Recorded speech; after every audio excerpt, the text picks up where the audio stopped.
पिछले क्लास में हम लोग चर्चा किए थे किस पर? एक समान रूप से आवेशित पतले चादर के कारण विद्युत क्षेत्र की तीव्रता। ठीक है ना। आज हम लोग डेरिवेशन करने वाले हैं समान रूप से आवेशित गोलीय कोश के कारण विद्युत क्षेत्र। कितने लोग को ये बताओ कि गोलीय कोश पता है कि क्या होता है? कितने लोग पहले ये जानते हैं कि गोलीय कोश क्या होता है? तो गोलीय कोश अगर आपको ना पता हो तो आप समझिए मित्र कि एक गोला है जो खोखला है। गोला है जो खोखला है, मतलब उसकी बीच का भाग क्या है? खाली है ना। बात समझ पाए? ठीक है।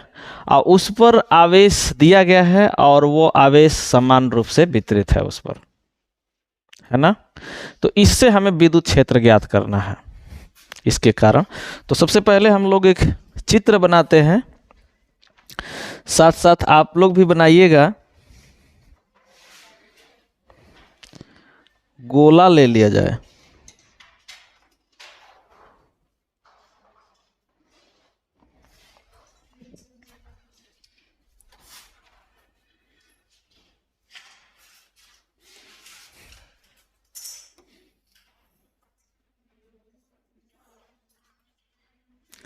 ये गोला है और इस पर आवेश एक समान रूप से क्या है? वितरित है।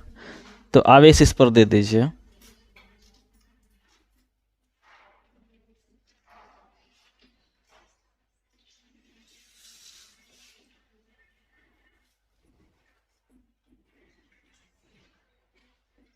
ठीक है। और ध्यान दीजिए बालक, ये गोला है तो इसका केंद्र है, केंद्र होगा। तो इसके केंद्र को हम मान ले रहे हैं कहीं केंद्र इसके बीच में, यहाँ पे केंद्र है इसका। इस केंद्र को हमने ओ बिंदु से सूचित किया है। किससे सूचित किया है? ओ बिंदु से। और इस गोले की जो त्रिज्या है बालक, उस गोले की त्रिज्या को हम आर ले रहे हैं। मान लेते हैं कि इस गोले की त्रिज्या जो है वो आर है, वो भी बड़ा वाला आर। ठीक है। अब इसके कारण हमें विद्युत क्षेत्र ज्ञात करना है। तो ध्यान से देखना मित्र कि ये गोला है, इसको हमने आवेश दे दिया और खोखला गोला है बउआ। तो खोखला गोला है तो जैसे ही उसके आवेश दोगे, उसके पृष्ठ के चारों ओर बाहर की ओर आवेश एक समान रूप से फैल जाएगा, भीतर आवेश नहीं रहेगा। जब गोला खोखला रहे, उसको आवेश दोगे तो आवेश उसके सतह पर एक समान रूप से फैल जाएगा, भीतर कोई भी आवेश नहीं रहेगा, है ना। इतना दिक्कत नहीं ना है। आओ, तो ये आवेश समान रूप से फैल गया। हमें विद्युत क्षेत्र की तीव्रता ज्ञात करना है गाउस के नियम के अनुप्रयोग से।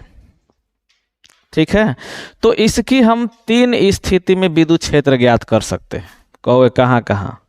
तो बालक एक, तो इस गोलीय कोश से बाहर कहीं दूर, यहाँ यहाँ यहाँ यहाँ कहीं बिंदु रख दिया जाए, उस बिंदु पर विद्युत क्षेत्र। दूसरा इसके सतह पर, और तीसरा इसके भीतर। इसके भीतर भी कहीं एक बिंदु होगा जहाँ विद्युत क्षेत्र तीव्रता ज्ञात कर सकते हैं। नहीं कहा? आवेश दिया गया है तो हमारा काम है, हम ज्ञात कर सकते हैं। इधर कर सकते हैं, बाहरी यहाँ रहेगा तो भी, वहाँ रहेगा तो भी, यहाँ रहेगा तो भी ज्ञात कर सकते हैं, वहाँ रहेगा तो भी ज्ञात कर सकते हैं। तो एक बाहर, एक सतह पर और एक अंदर। तो थोड़ा सा पहले इसके बारे में थोड़ा चर्चा कर लिया जाए। वो चर्चा ये रहेगा कि लिख दिया जाए थोड़ा सा कि माना कि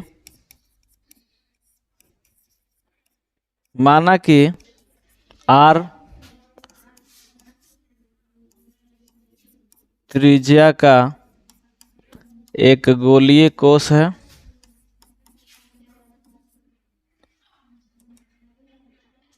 एक गोलीय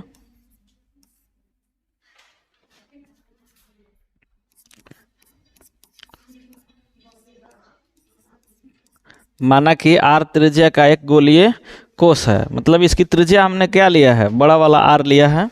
ठीक है। जिस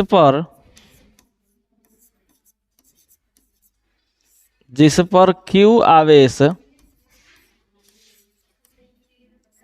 जिस पर Q आवेश एक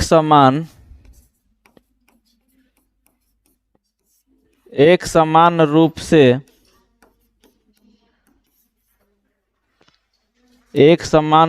वितरित है।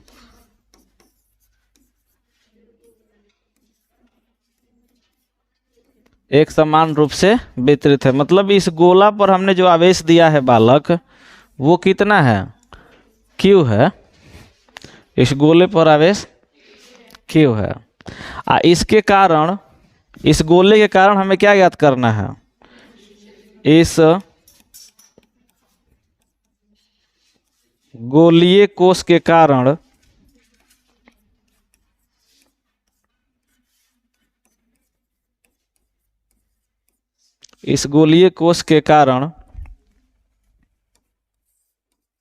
निम्न स्थिति में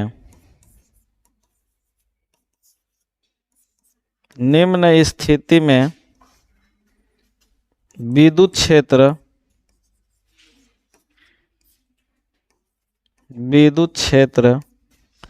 की तीव्रता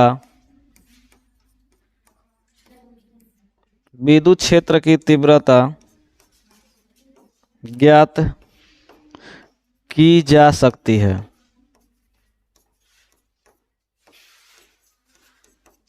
निम्न स्थिति में विद्युत क्षेत्र की तीव्रता ज्ञात की जा सकती है।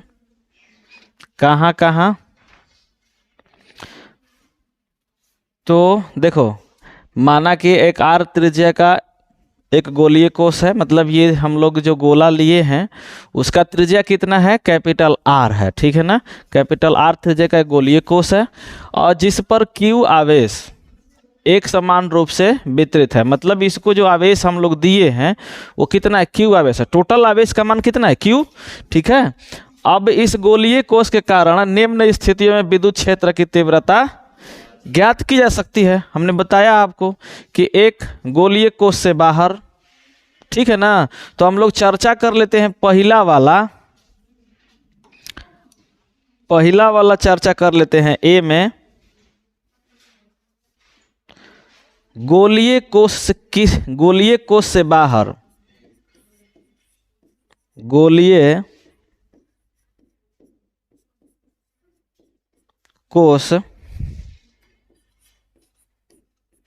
बाहर, गोलीय कोश से बाहर, ठीक है। अब गोलीय कोश से बाहर हम ज्ञात कर रहे हैं इस पर, तो ध्यान देना गोलीय कोश से बाहर की बात किया गया है। तो पहले वाले का हम निकाल देते हैं यहीं पे, फिर उसके बाद दूसरा वाला बता देंगे, तीसरा वाला भी जो हो जाएगा तुरंत। तो देखो, इस गोलीय कोश से बाहर की हमें बात करना है। तो पहले हम इस गोलीय कोश से बाहर एक बिंदु ले लें P, जहां हम विद्युत क्षेत्र ज्ञात करने वाले हैं। तो मान लेते हैं बालक कि ये बिंदु P यहां पर है,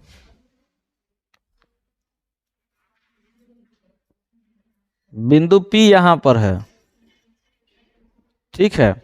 अब इसकी केंद्र से भी दूरी कुछ होगी, तो इस केंद्र से हम इसकी दूरी मान लेते हैं, इस केंद्र से इसकी दूरी मान लेते हैं कितना? छोटा वाला r,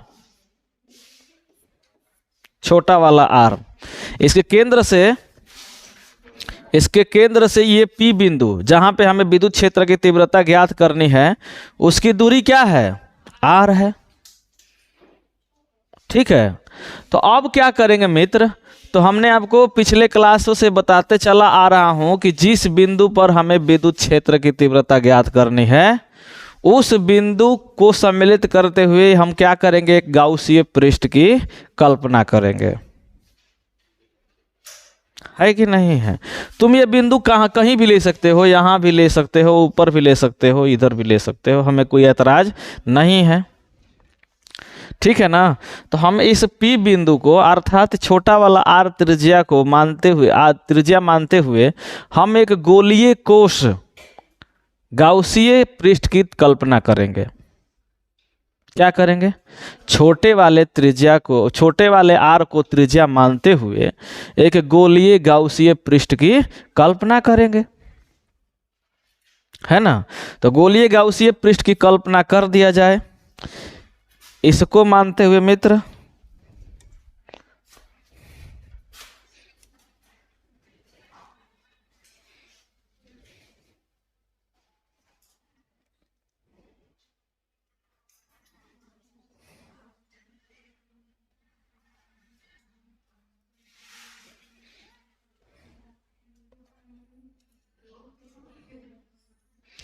अभी इसको एडजस्ट कर लिया जाएगा थोड़ा थोड़ा।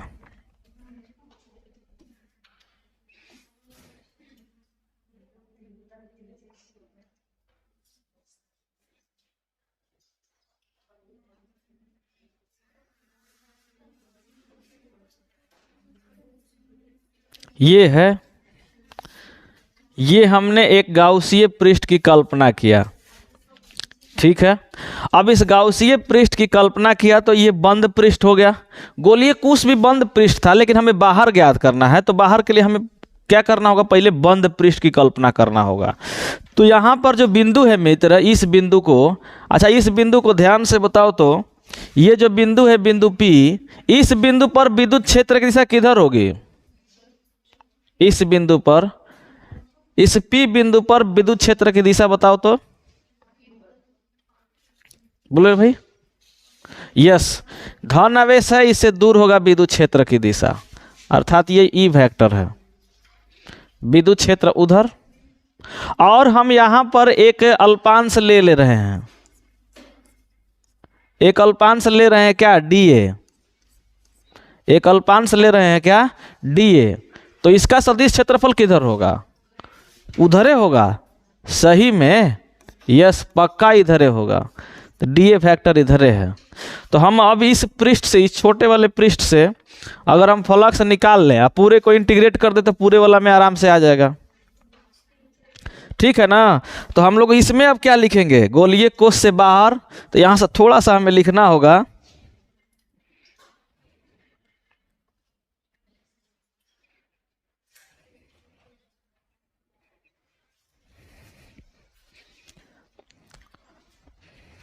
गोले के केंद्र से,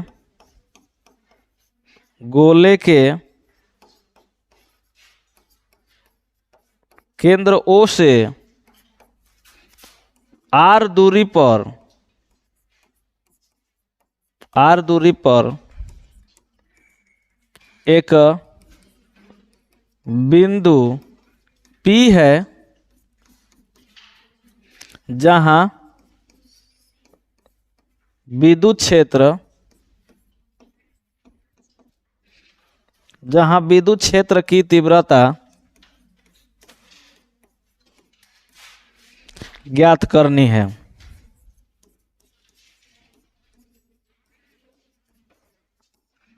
जहां विद्युत क्षेत्र की तीव्रता ज्ञात करनी है। इसी में हमने क्या बोला कि इस R को क्या मान देना है, R को त्रिज्या मानते हुए एक गोलीय गाउसीय पृष्ठ की कल्पना करनी है। अब इसी में हम आगे बढ़ा देंगे, स्मॉल r को त्रिज्या मानते हुए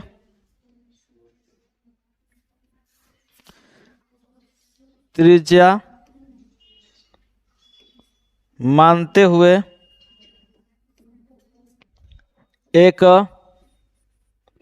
गोलीय गाउसीय पृष्ठ की, एक गोलीय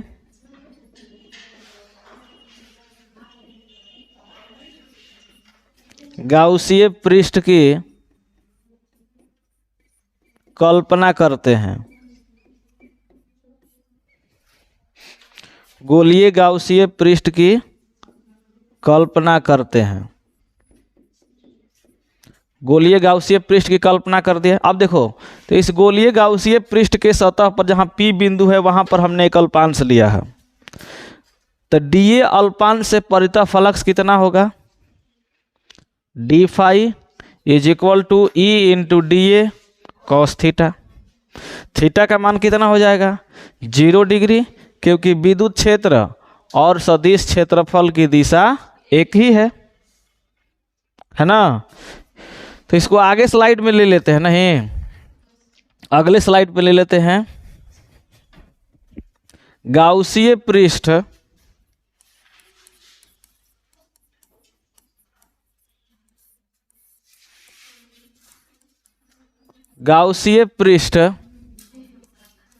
के सतह पर अल्पांश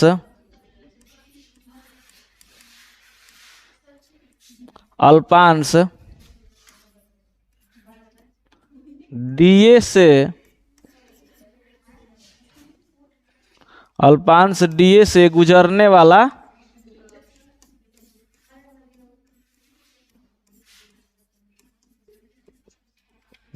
वाला फ्लक्स। ठीक है बालक, किससे?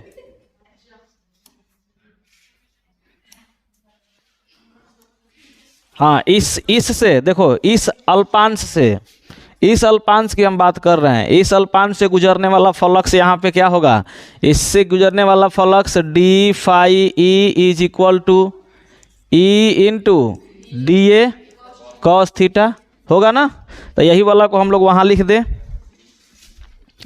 क्या होगा? D phi E is equal to E into d A cos theta. चूँकि थीटा कितना है बालक? 0 डिग्री। चूँकि थीटा 0 डिग्री है तो यहीं पे कह दो ई इंटू डी ए है, होगा ना। डी फाई ई बराबर, ये मित्र प्राप्त हुआ, डी फाई ई बराबर ई इंटू डी ए। किसी को कोई आपत्ति कहाँ से? तो यहाँ से देख लो, इससे गुजरने वाला फ्लक्स हम बताएंगे तो यहाँ क्षेत्रफल कितना है? डी ए है।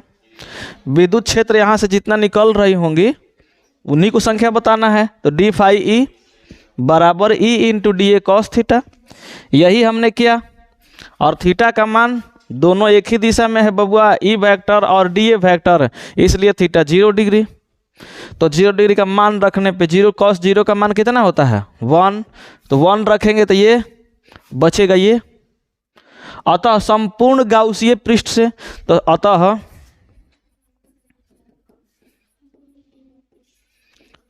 संपूर्ण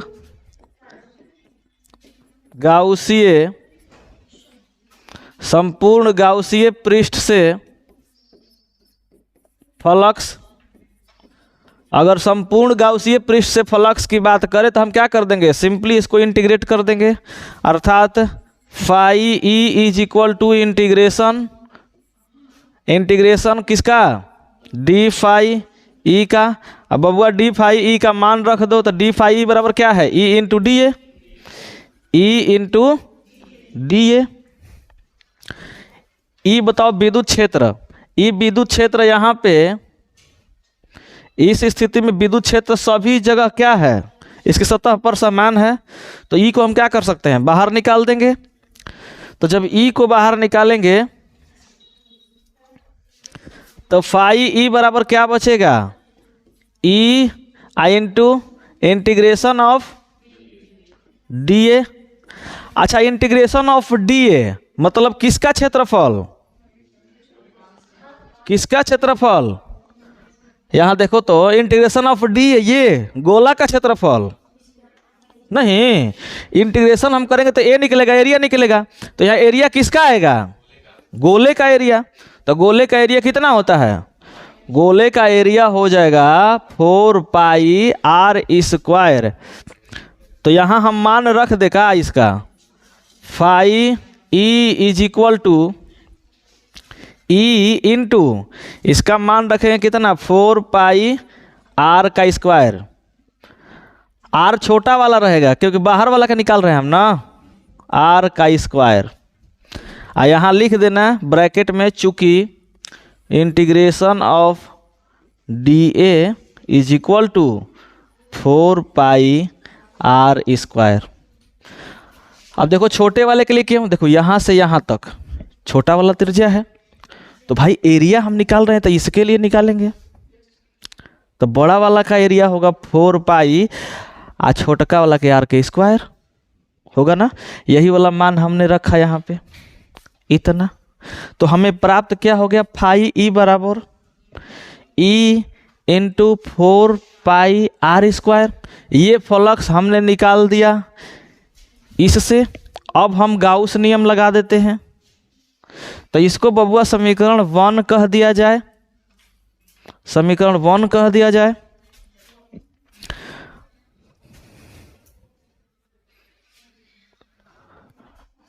समीकरण 1 कह दे। और दूसरा बात कह दे किसके नियम से, तो गाउस के नियम से। गाउस के नियम से बालक, गाउस के नियम से फ्लक्स कितना होगा?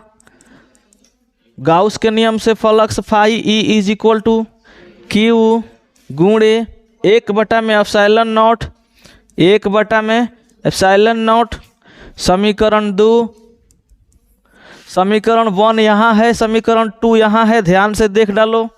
दोनों के लेफ्ट साइड में फाई ई है, फाई ई लेफ्ट साइड बराबर तो राइट में अपने आप साइड बराबर हो जाएंगे, है ना। तो यहाँ कह दिया जाए समीकरण 1 और 2 से, समीकरण 1 और 2 से E into 4 pi r square बराबर क्यू गुणे 1/में एप्सिलॉन नॉट, 1/में एप्सिलॉन नॉट। हमें निकालना क्या है? विद्युत क्षेत्र।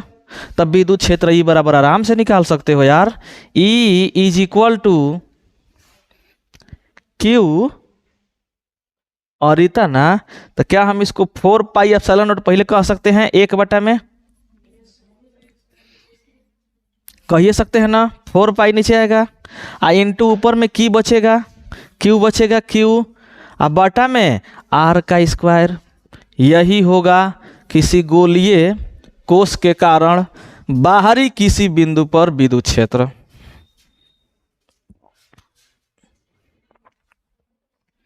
ये कहाँ की बात किया गया?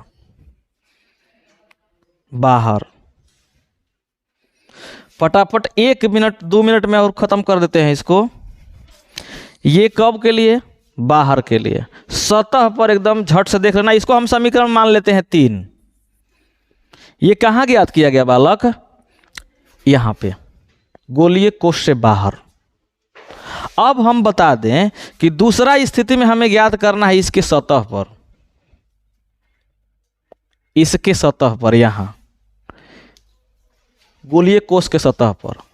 अब बताओ कि जब हमने यहां तक विद्युत क्षेत्र की तीव्रता निकाला यहां पर, तो क्या आया है फॉर्मूला में? E इज इक्वल टू 1/में 4 pi epsilon nought into Q बटा में आर स्क्वायर यहाँ पर। तो ये बताओ कि अगर ये वाला आर तन का छोटा लेंगे, इतू सा लेंगे, छोटा कर देंगे, छोटा तन का करेंगे, तो बताओ तो भाई आर ही ना रहेगा?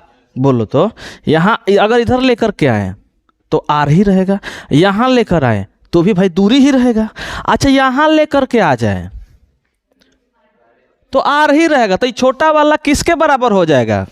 बड़ा वाला आर के बराबर नहीं होगा का? नहीं बोल रहे हो यार। अच्छा इस स्थिति में हमने गोलीय कोश से बाहर लिया है, तो इस स्थिति में जो बड़ा छोटा वाला आर है वो बड़का वाला आर से क्या है? बड़ा है। जब गोलीय कोश से बाहर हम कोई बिंदु लिए हैं तो ये चाहे कितने दूर ले लें, तो ये बताओ कि छोटका वाला आर हमेशा बड़ा होगा कब से? बड़का आर से। कब? जब हम बाहर बात करेंगे तब। लेकिन जब सतहिया पर बात करेंगे वो करे सतह पर, तो ये बताओ कि छोटा वाला आर बड़ा वाला आर के बराबर होगा कि नहीं होगा? नहीं समझ पा रहे हो यार। हम ये कह रहे हैं देखो ये गोला है, हमें इसी के सतह पर ज्ञात करना है। बोलो इसके सतह पर ज्ञात करना है। अच्छा इसकी त्रिज्या क्या है? कैपिटल आर है। इसी के सतह पर हमें फ्लक्स ज्ञात कर, सॉरी विद्युत क्षेत्र ज्ञात करना है। तो भाई जो बिंदु लोगे, जो बिंदु लेगो यहाँ पे, चाहे यहाँ पे, चाहे यहाँ पे, या यहाँ पे कोई बिंदु लोगे, मान लो यहाँ पर तुम P बिंदु ले लिया, बोलो P बिंदु ले लिया, तो बताओ कि P बिंदु का इस O से दूरी कितना होगा? हमने बोला छोटका आर। अब इस स्थिति में देख करके आराम से बताओ तो छोटका वाला आर बड़का आर के बराबर है कि नहीं है? तो एकदम आसान है इसको निकालना। डायरेक्टली कह देना है कि इस स्थिति में छोटा वाला आर इज इक्वल टू बड़का वाला आर। अतः विद्युत क्षेत्र की तीव्रता E is equal to 1/4πε0 into Q आप बाटा में बड़का आर के स्क्वायर। लो हो गया, झंझटे खत्म। कैसे झंझट खत्म? महाराज भाई मिट्टी क्या मानते हुए ना यहां लिखे थे।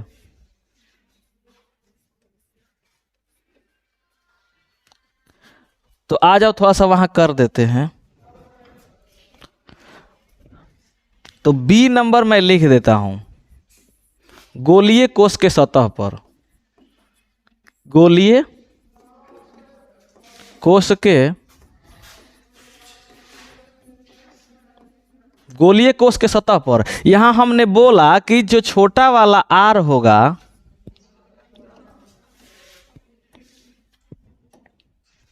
छोटा वाला आर होगा वो किसके बराबर होगा? बड़ा वाला आर के। अतः समीकरण 3 से, अतः समीकरण 3 से, ये वाला बाबू समीकरण 3 में ना है जी, तो समीकरण 3 से हम क्या कह देंगे?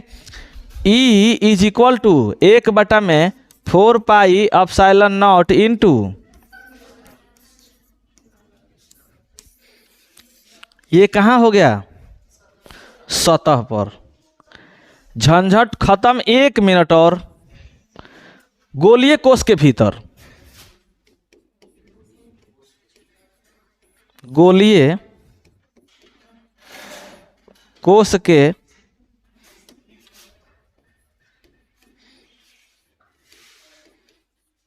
गोलीय कोश के भीतर, तो इस स्थिति में छोटका वाला आर, छोटका वाला आर क्या होगा? छोटा होगा बड़का वाला आर से, होगा कि नहीं होगा? आ जाओ चित्रौआ में। अगर हम इसके भीतर बात करें बालक, इसके भीतर यहां पे मान लो यहां एक बिंदु ले ले P, यहां बिंदु ले ले P, तो ये वाला जो दूरी होगा वो छोटका आर होगा। किसी को कोई आपत्ति नहीं ना? इसके भीतर ये बिंदु है P, हमें यहाँ विद्युत क्षेत्र ज्ञात करना है। आप विद्युत क्षेत्र बहरियों ज्ञात कर लिए और सतहियों पर ज्ञात कर लिए, करिए लिए ना। अब बताओ कि इसके भीतर Q का मान कितना है? कोश के भीतर तो बोलो कितना है? गोलिए, बहुत सुंदर जवाब। भीतर कोई आवेश ही नहीं है, क्योंकि हमने बताया है कि जैसे ही खोखला गोला को तुम आवेशित करोगे, आवेश जो है बाहरी सतह पर एक समान रूप से फैल जाएगा, भीतर कोई आवेश ही नहीं रहेगा। मान लीजिए अगल बगल कहीं बाराती उराती आ गया, हम सभी लोग एक जगह बैठे हुए हैं, गए हुए हैं हम सभी लोग, और पूजा जब लगता है तो यार बताओ कि हम लोग घर में घुसे रहेंगे कि ऊपर ही चले जाएंगे? ऊपर ही टंगा जाएंगे देखने के लिए, है ना? तो भाई जैसे ही किसी गोले को तुम आवेश दोगे, तो आवेश जितना भी होगा वो सब उसके सतह पर क्या हो जाएगा? फैल जाएगा। तो उसके भीतर आवेश का मान 0, अतः विद्युत क्षेत्र का मान 0। झंझटे खत्म। अब ले लो मित्र, कहां से? समीकरण 3 से, समीकरण इसी से। अब बताओ कि Q का मान तो रखना ही होगा, और जब Q 0 है तब विद्युत क्षेत्र क्या होगा? तो यहां कह दो, थोड़ा सा एक लाइन कह दो, क्या कि चूंकि गोलीय कोश के भीतर आवेश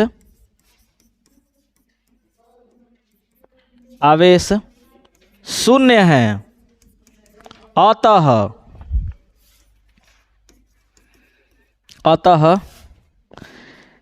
E इज इक्वल टू सोना,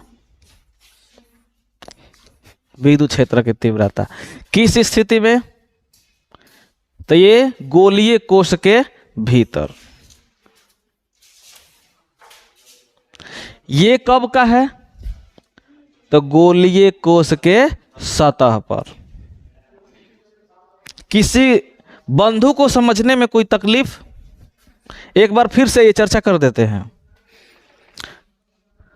आई एम रिपीटिंग दिस है।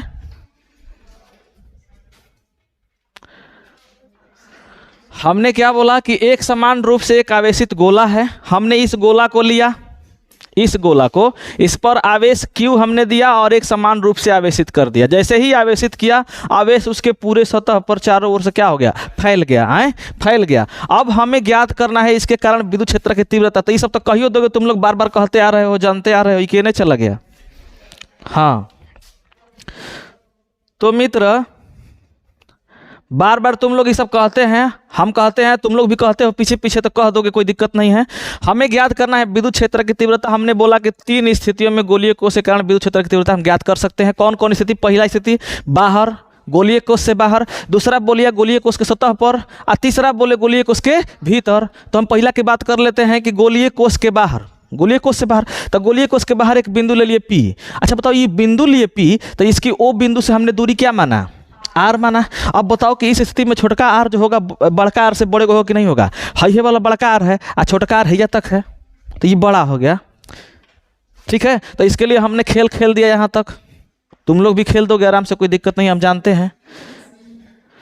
जब गुरु इतना बढ़िया खेल खेल देता है तो चेला उनसे अच्छा खेल खेलेगा। आई नो, मैं जानता हूँ। जैसे तुम लोग को पता होगा यार, द्रोणाचार्य के शिष्य थे कौन? अर्जुन। अब बताओ अर्जुन कितना बढ़िया खेल खेलते थे। अच्छा, इसके लिए बात की जाए, हमने इसको फाइंड आउट करे, तुम लोग भी कर लोगे, और तीसरा वाला आराम से कर लोगे। किधर गया तीसरा वाला? इधर था का? ये हो गया गोलीय कोश के सतह पर, और ये हो गया गोलीय कोश के भीतर। तीनों क्लियर हुआ? कोई दिक्कत नहीं ना? अगले दिन हम लोग इस पर न्यूमेरिकल देखेंगे, झकास झकास मजेदार। आज कहाँ तक? यहीं तक।